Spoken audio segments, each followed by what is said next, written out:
Oi, meu nome é Milana Duarte Santos e eu sou aluna do segundo ano do ensino médio e hoje eu vim aqui falar um pouquinho das escolas literárias, em específico três: o classicismo, o trovadorismo e o romantismo.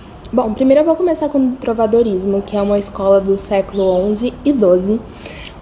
Foi o primeiro movimento artístico na poesia europeia e as obras eram escritas para serem declamadas. Por quê? Porque na época a maioria da população ainda era analfabetizada e os livros impressos ainda não tinham sido inventados.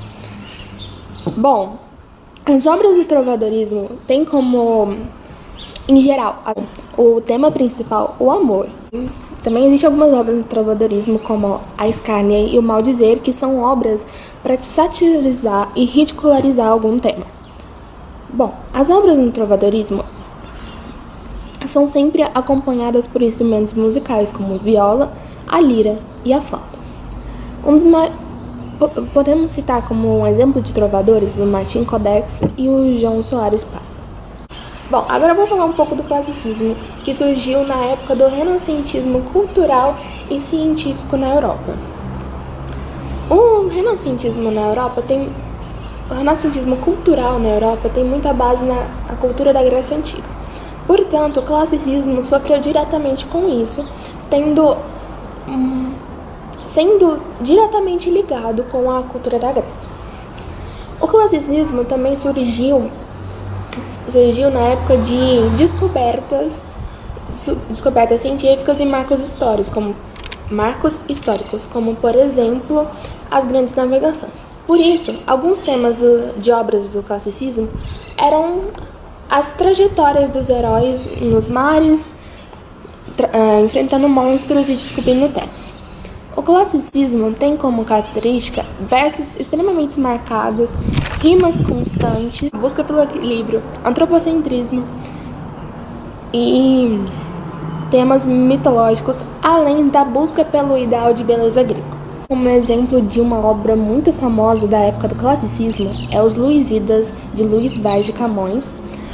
E outro autor bem famoso que a gente também pode citar dessa era é o Sá de Miranda. Bom, agora eu vou falar do romantismo. O romantismo é considerado uma das escolas mais importantes. Por quê? Por ser a primeira escola da era moderna, e também é uma escola que provém da Revolução Francesa. Por consequência disso, a maior parte da população, que é aquela que não tem muito acesso à educação, é a mais voltada para essa era do romantismo. Por quê? Porque com o romantismo, a arte abandonou características que eram bastante clássicas. Em contrapartida ao classicismo, a gente tem o romantismo, que foi uma escola que surgiu na Revolução Francesa e que devido a isso, inclui muito a parcela da população que não tem aquela educação mais avançada, que não faz parte da nobreza,